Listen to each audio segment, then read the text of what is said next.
Good afternoon, everyone. Glad to be with you again. Chris Thorne of HireMilitary, sharing another LinkedIn Live session with you today. And today I'm really proud and lucky to be joined by Andrew Morton of the Society for Human Resource Management, SHRM, which is the credentialing society that really I'm proud to be a member of as a human resources professional.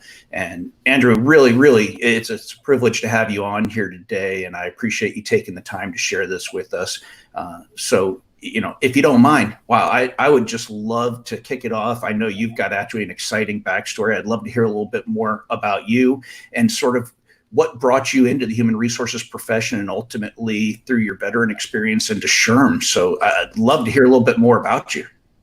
Yeah, well, thank you. First of all, Chris, thank you for not only, serving in uniform. I should call you Master Chief here, but also for serving within the HR profession and really being an advocate for what I consider to be one of the predominant service professions out there. And that's one of the reasons I think, to segue as to how I came to SHRM, I think I really came to SHRM the way that a lot of veterans come to organizations, and that was by trial and error.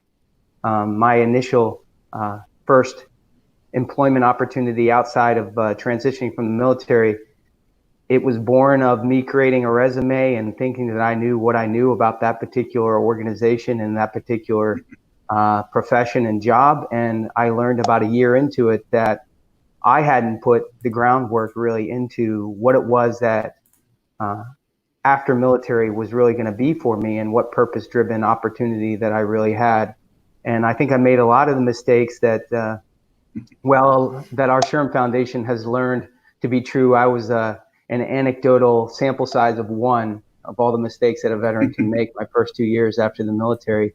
And I came to SHRM, to be honest with you, through placement service after that first gig. And don't get me wrong, I absolutely love the people there. I learned a lot in that public relations firm.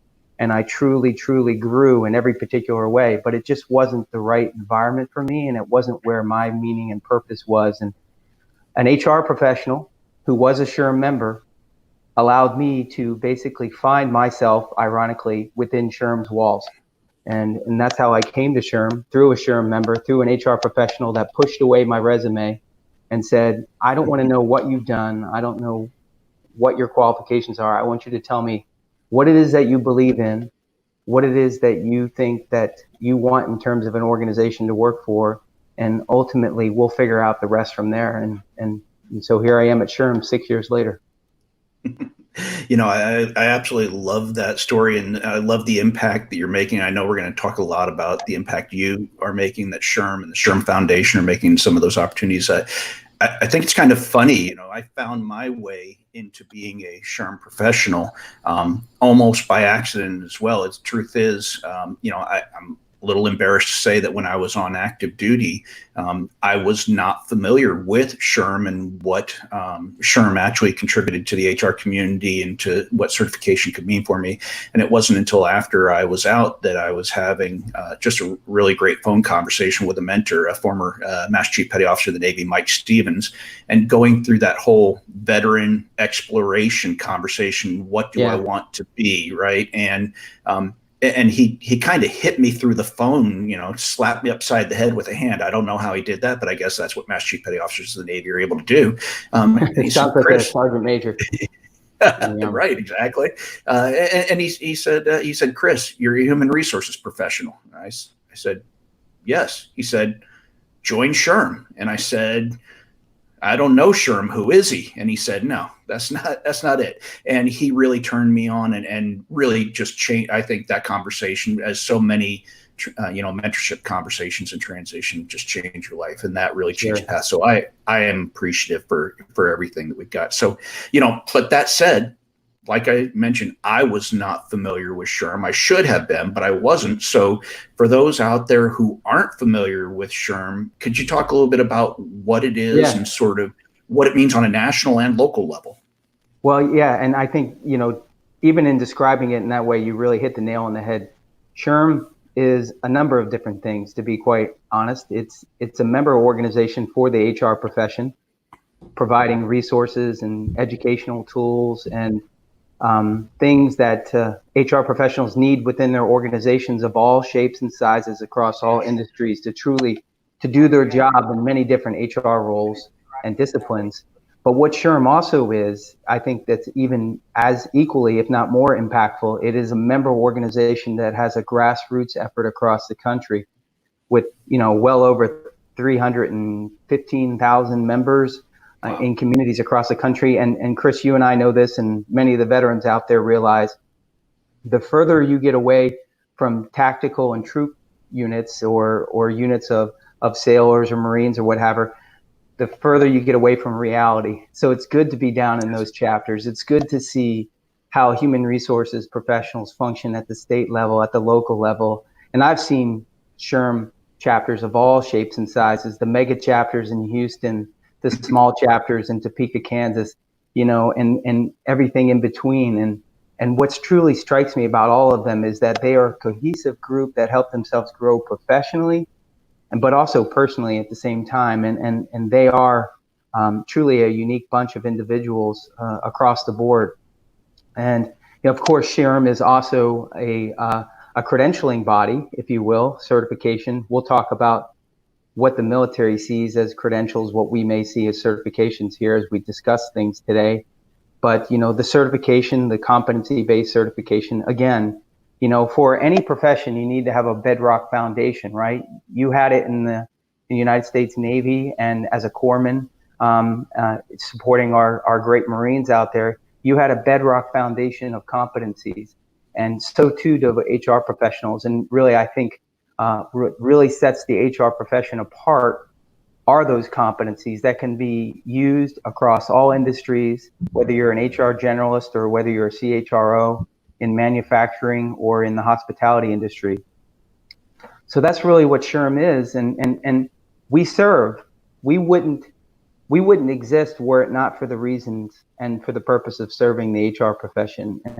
And again, that's why being at SHRM, even though I had no traditional background in human resources before I came to SHRM, being at SHRM feels like familiar territory for me. It reminds me of the service-oriented profession of the armed services. And frankly, in many cases, I will even go one up on that. They do it all without the Uniform Code of Military Justice. Very true. Of course, they have labor laws and they have employee handbooks, but I'm just struck every day by the commitment and the service-based attitude of HR professionals across the board. They make me feel at home. You're so right about that. It's kind of interesting. I think, we all know the stereotype in business of HR and the challenge for the employee. And I think all of us in the profession like to believe that that's a non-validated stereotype, but truly it is a profession of caring individuals. And so, you mentioned that, and you mentioned some of the cross-cultural competencies between military service and management and then civilian HR.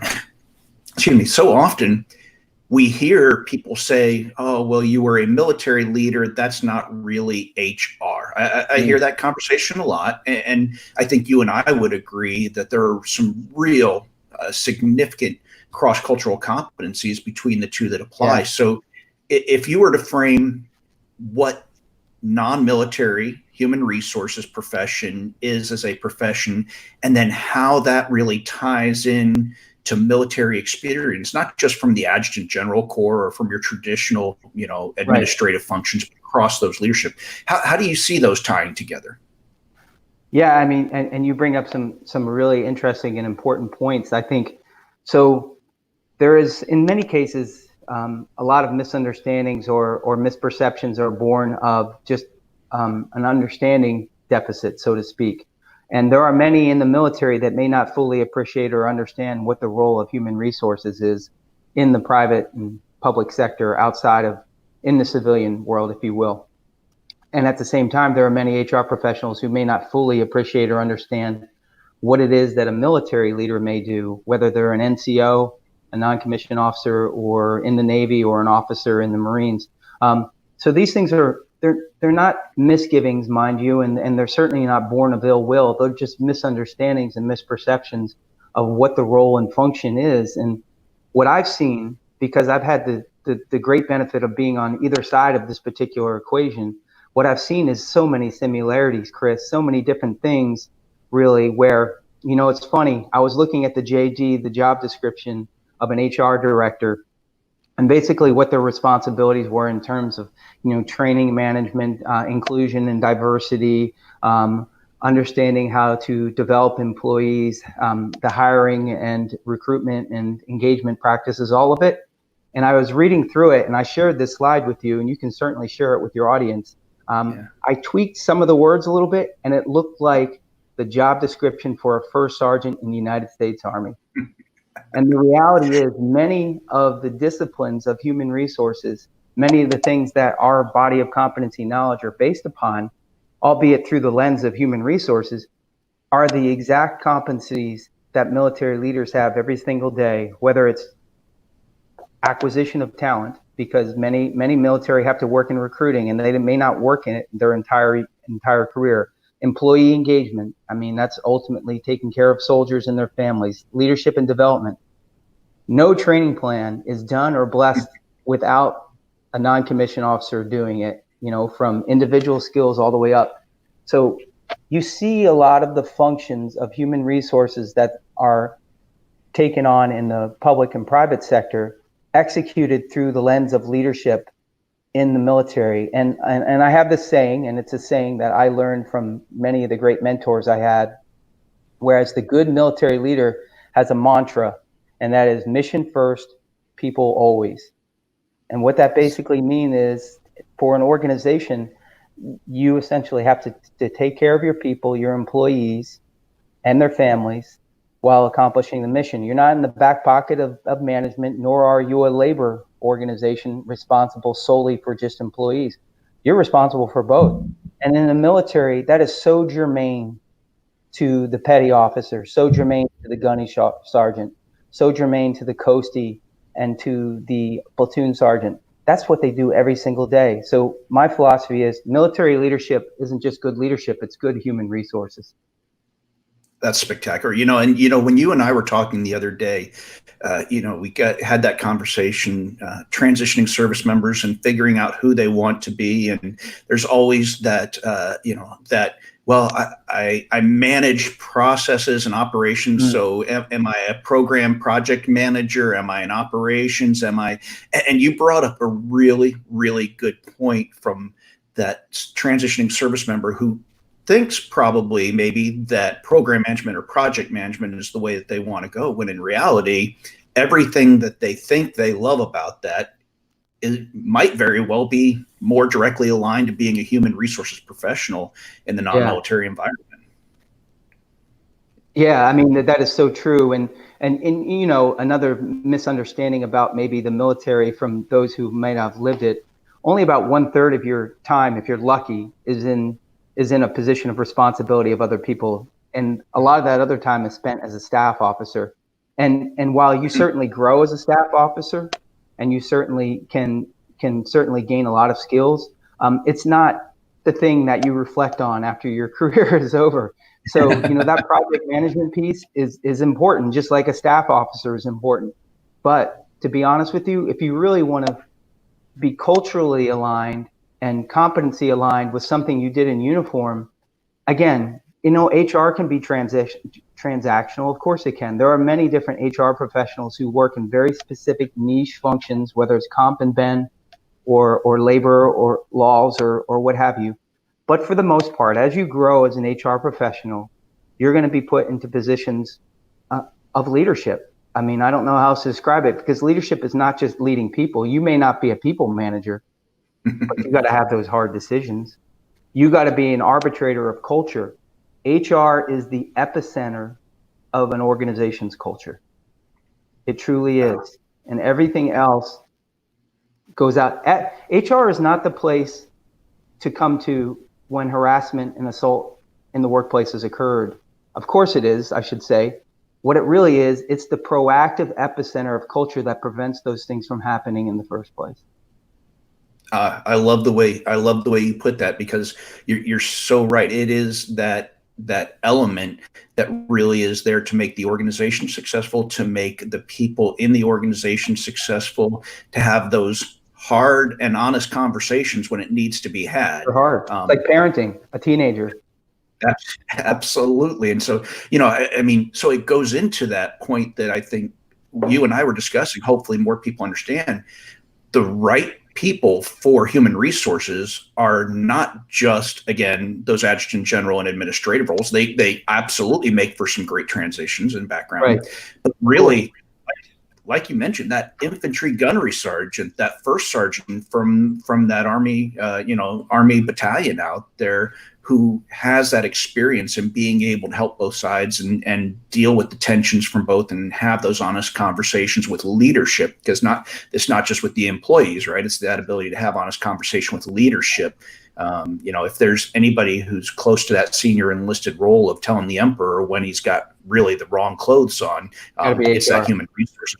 Absolutely. So absolutely love it. So, if I'm a transitioning service member, and my thought is to go into the HR domain, there's different competencies, there's different tracks, there's different skill sets. But sure. What's most important? Is it my experience that's going to make me successful? Is it education? Is it certification? What should I sort of lean on as my most important foundation if I want to be part of the human resources profession? Well, Chris, I would say it's partially relevant to what your specific background is, but I would say all the above. I mean, I think what we've realized and what the Department of Defense has realized as they've really built an initiative around credentialing in the military. And it's not just a transition tool. It's a retention tool, and it's a career development tool when people are still in uniform. And I promise not to use acronyms. Give me 3 of them, and this will be one of them. And there's this thing when you retire from the military, it's called a DD-214. It's your enlistment record or your officer record. It basically describes what you've done and what you haven't done, and you get it on your way out the door. The military needs to, and they are embarking upon an effort to move credentialing as far left of the DD-214 as possible.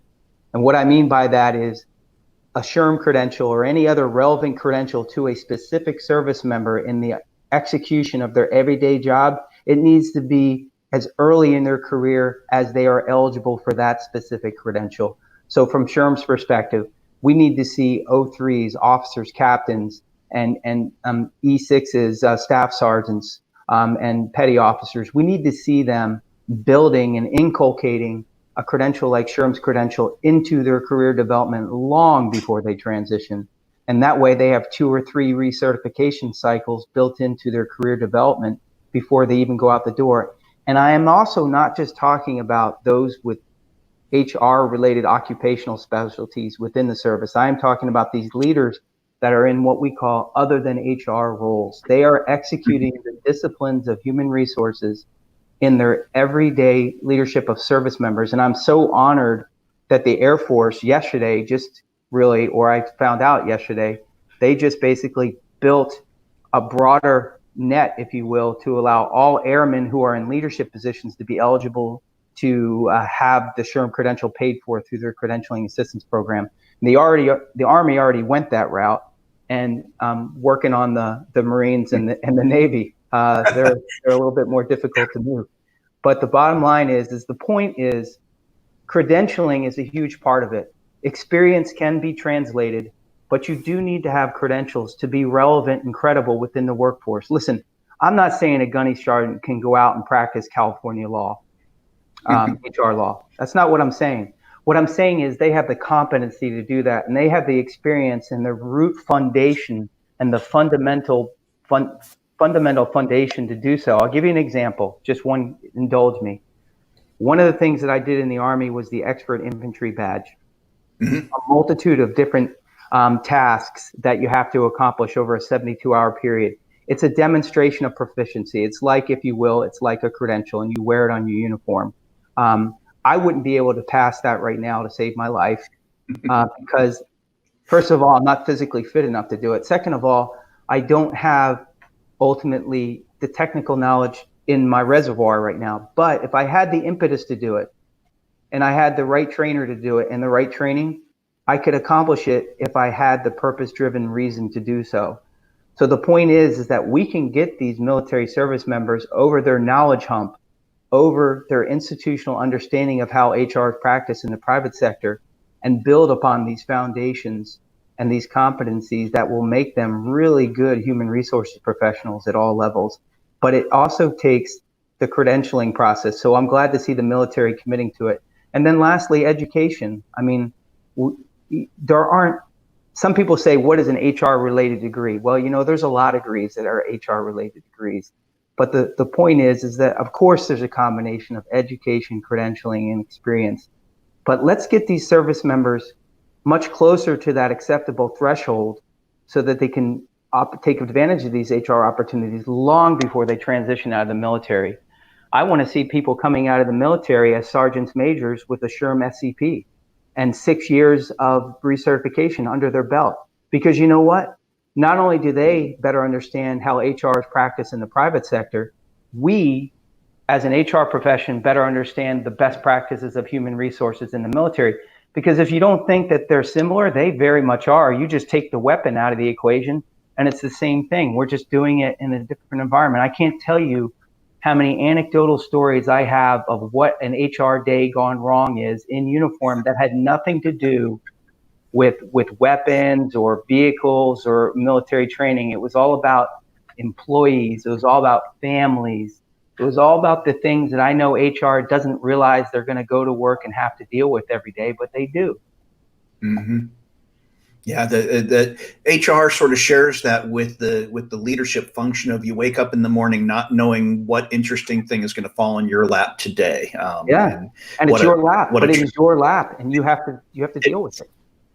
Absolutely. So, you hit on an important point, and there's something that I love that the services are embracing credentialing and certification as an intricate element of career advancement within the military. As you and I mentioned, it's been there, but there really is an embracing of understanding. I think one of the things that I'm appreciative of is that there is a greater understanding in the military that credentials and certifications that apply outside of the military that are universally standard accepted within industries outside the military are very important. And so, of course, human resources credentialing, that becomes very important through things like SHRM certification.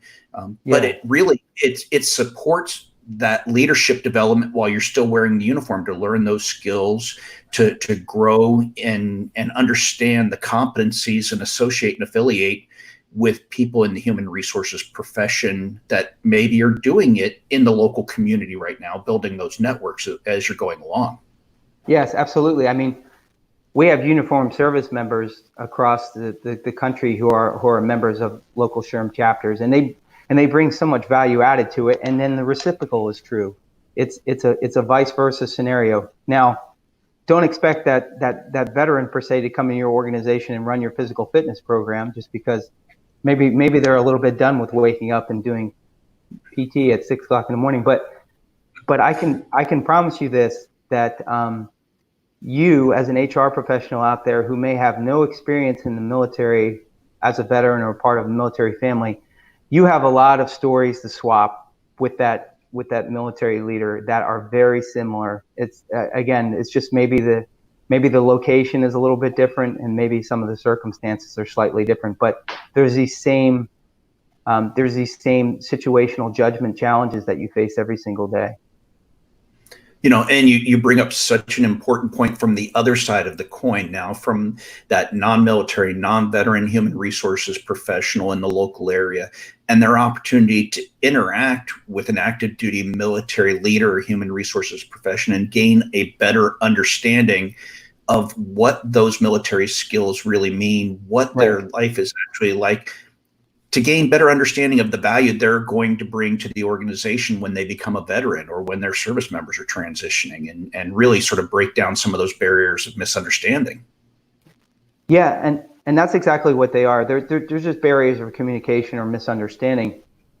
And, our foundation, our SHRM Foundation, through the grassroots local chapters, all the way up to SHRM Foundation and our national SHRM headquarters, they have committed to supporting veteran transition in so many different ways, and not just helping the veteran themselves, but by also building educational awareness across the human resources profession. Because listen, Admiral Mullen said this once: the sea of goodwill with the American populace to our service members has just been, it's been a true blessing. I mean, it's tragic that it didn't happen for our Vietnam veterans in the way that it has happened for veterans like myself, but that's a whole separate discussion. But the truth of the matter is that HR professionals want to hire veterans, not just because it's an altruistic thing to do, but because they know that it can support the bottom line. But in order to do so effectively, like any other affinity group that you're looking to hire, you have to best understand the nuanced differences that they may be bringing to the table. And our Veterans at Work program that our foundation has developed has really been an effort that's been across collaboration, across industry, across the Institute for Veterans and Military Families, across Comcast, Universal. That's been an incredible partner in that. And we've trained thousands, nearly 10,000 HR professionals through the Veterans at Work program, a completely free program. And what it gives them the opportunity to do is say, okay, we're committed to hiring veterans, but let's really figure out how do we retain and engage and make best use of that veteran skill set, and get them to understand the cultural competencies of their new role, their new job, their new environment, if you will, because that takes some effort on everybody's part. And Chris, I will say that the veteran's not in the middle of this equation being served by everybody else. The veteran's a part of the triad between the organization, the HR professional, and the veteran. Everybody has equal responsibility to acclimate and to assimilate to their new environment, and ultimately to figure out, how am I going to leave a purpose-driven mission, whether it was 4 years or 24 years after the fact, and find another one. Yeah, absolutely. And that's really the biggest challenge, because the biggest challenge many veterans have is leaving that purpose behind, or maybe the culture of what they had been through. The irony of it all is that it's not necessarily the realities of combat or some of the other things that you might think or associate with the biggest challenge of assimilation. It's trying to figure out how I culturally fit, and then also trying to figure out how I can fill my purpose bucket.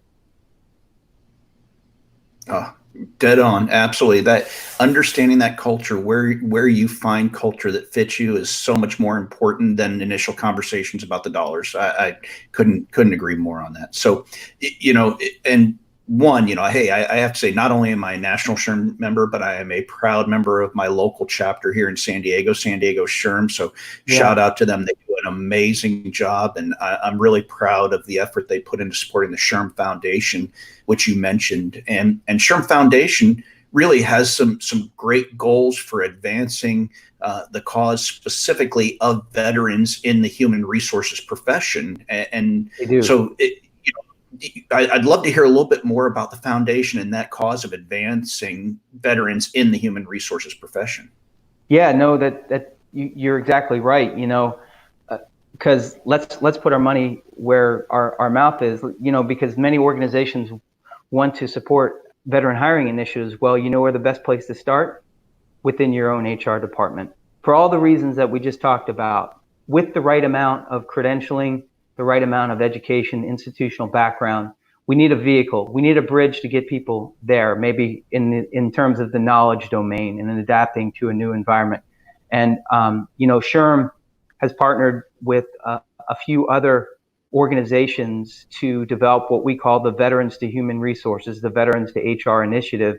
And right now, that initiative is about ready to kick off. And we're really excited to make this initiative something that will give veterans, regardless of what their occupational specialty was, to give veterans with the foundations of HR in opportunity zones across the country. And what I mean by opportunity zones is these are areas basically that are economically underdeveloped across the country. So we're really looking to support veterans who are unemployed, veterans of color, female veterans in opportunity zones across the country, and to give them an opportunity through this skill bridge of veterans to HR, about a 6-month training opportunity to potentially earn their SHRM credential, to go through a very specific developed course curriculum that will allow them to take the fundamentals of what they did, competencies in the military, and apply them to the HR domain. And again, no program can take you all the way, right? There are also things that have to be done in conjunction with that too. And the Veterans Administration has great benefits for education, et cetera. But what this program really does is it allows us to find those veterans who maybe they've slipped through the cracks, maybe unfortunately the realities of COVID-19 and the current environment, because veteran employment it's about 5 to 6 percentage points indexing even higher than the unemployment rate as a whole. So you're seeing a lot more veteran unemployment now. And what we're really looking to do is we're looking to get as many highly qualified, institutionally ready with the foundation to potentially practice human resources. We want to get them in this pipeline. We want to give them an opportunity at no cost to them, an opportunity to then serve within the HR profession. And we do 2 things by that, 3 things actually. The first one is we support the veteran employment cause. The second thing we do is I believe we make our HR profession even better. And then the third thing is we support veteran employment across all jobs and industries. Because if you want to really improve your veteran employment program, put a veteran, a highly trained veteran in human resources, into a position to affect that change. So that's the multiplier effect. And that's not to say that HR professionals without a military background can't lead veteran hiring efforts. They're doing it every day as well as anybody else. I'm just saying that if you really want to help a veteran fill their purpose bucket, put them into a position to effectively help organizations hire other groups, affinity groups, whether it's veterans, people with disabilities, marginalized groups of our society. Let's get these veterans an opportunity. Chris, there's the Wounded Warrior Project. It's a great organization. It's a great program. And the iconic figure of the Wounded Warrior Project, it's a service member carrying another service member in a fireman's carry. And it's to demonstrate that when you're wounded, we will carry you. We will take you to the next level. Well, veterans, it's hard for them to acknowledge that they're on the top being carried. What they really want to do, Chris, is they want to be the person who's carrying. And HR is a great way to do that. You can actually feel like you're in that fireman's carry again, only this time, now you're giving back. That is so spectacular. So, across sort of 3 domains that I see here, we're talking about active duty service members really embracing and advancing their human resources professional inside while they're on active duty and developing as leaders, gaining certification through their service professional credentialing opportunities. Army and Air Force have already opened it up wide. Navy and Marine Corps, we need you to come on board and open that pipe up wide. To be fair, they are providing assistance. They are. I don't want to hold. Absolutely. No. Hey, it's my team out there. I want them to come up though and really step up to the plate for full opportunity. But so we've got that for active duty service members to get credentialed and grow and learn and recycle and gain that while they're active duty. They can join with a SHRM chapter and really build networks and professional relationships with non-military individuals while they're still on active duty. While they're in the transition period, if they didn't get to it before, that's a great time to attack. And I know you and I talked, and SHRM's partnering with the Institute for Veteran and Military Families through Syracuse University and Onward Opportunity. Onward Opportunity. Absolutely, to create that opportunity to gain SHRM certification through that program, which is an outstanding, magnificent program. Again, I love partnering with it myself every opportunity that I get. And then, of course, this new program that you just, do I understand correct? Today is the first day we've sort of put that word out there on the street about it, about the Veterans Human Resources program being initiated in those opportunity zones for veterans who are looking for an opportunity to gain in. And so those are awesome. If you don't mind, I'd love to, I wanted to bring a question in here. Sure. Lena Irizarry de la Cruz, and I apologize, Lena, if I mess that name up there. But Lena asks, how does SHRM support military spouses? That's a great question. In the time that we have, what I can tell you is there's three things that SHRM is really focused on. From a government affairs, from a government relations perspective, we're trying to work through industry and through the legislative bodies across the country to recognize credentials state by state with reciprocity, which basically means that if you are within a particular function, a nurse or a psychologist or any other state licensed professional, we want to make sure that if you're a military spouse, male or female, that you are recognized if you have to move from California to Virginia or vice versa. So that's the broader picture of what SHRM recognizes, because military spouses are more highly educated than the typical American. They're more highly talented and they have more experience. But the challenge is they have holes in their resumes, and they've been committing to supporting their service member at times, ultimately at their own career detriment. So SHRM is trying to institutionally get organizations to recognize that and to get legislative bodies to recognize that. From a specific relative to human resources, we want to support spouses as well. And the Veterans to Human Resources initiative, once we get this initial cohort through, we want to expand that to military families. So be on the lookout for more of that, because access and accessibility to programs like this is about funding. And so we want to find the third party funding to make this a reality, because I want to see every military spouse having the career that they rightfully deserve.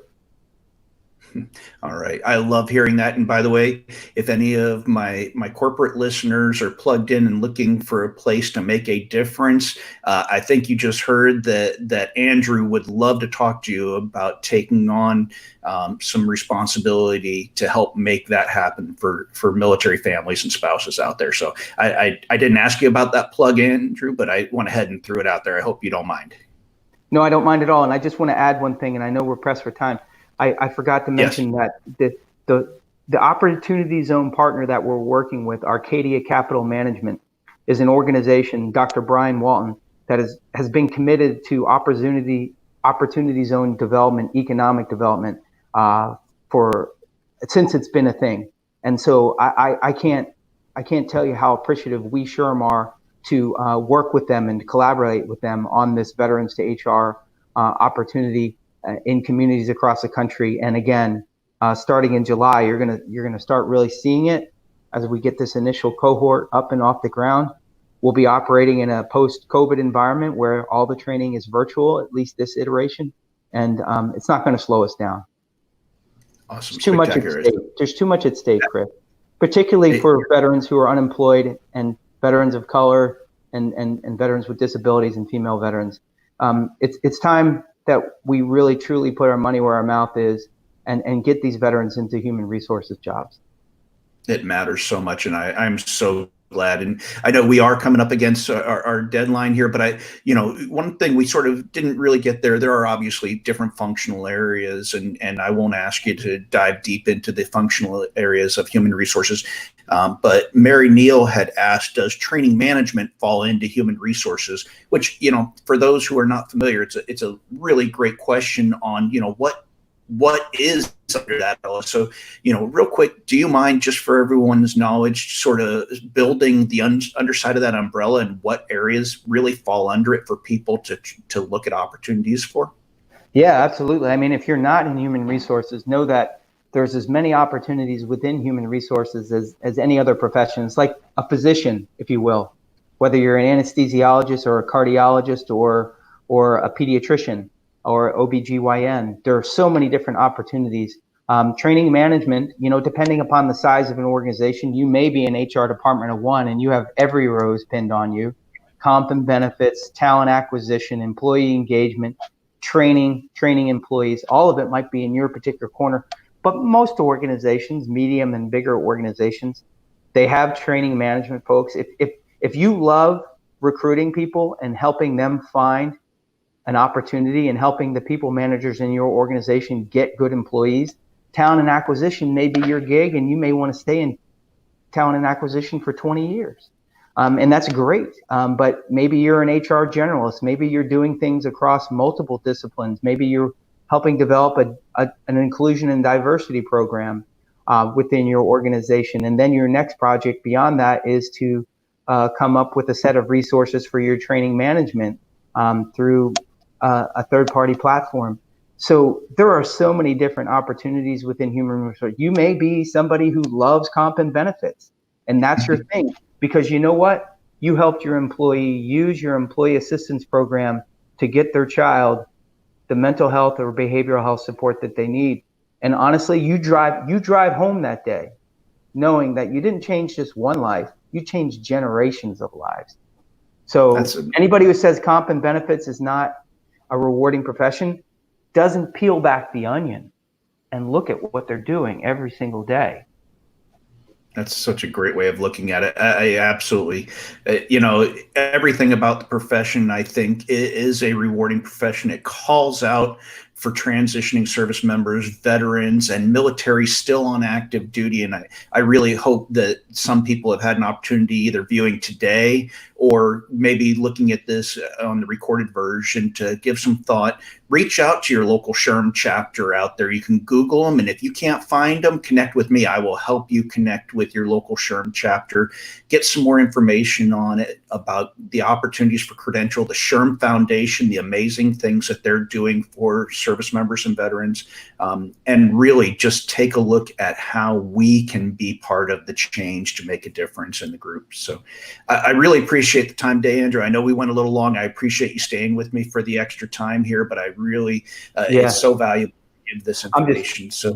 I'm shocked that a teenager didn't walk beyond me, or somebody playing Fortnite upstairs didn't yell and scream. That I even had enough bandwidth left in the house, internet-wise, to actually do this without falling off. So, I mean, it's crazy out there. And if I could just add at the very end here, Chris, my heart goes out to everybody that's been affected in ways, big and small, employment-wise, health-wise, social justice-wise, across this country. I just want you all to know that my heart goes out to you, and my responsibility, and the thing that I promise that I will do is I will try to help as many veterans get into positions of purpose-driven employment post-military career, so that they can continue to give back to organizations like yours. And it's been an honor to be on your show, Chris, and thank you for what you do.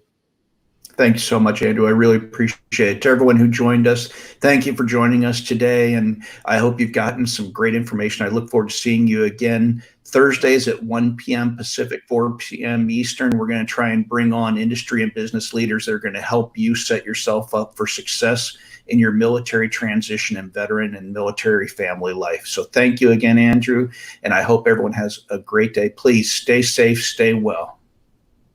Thank you.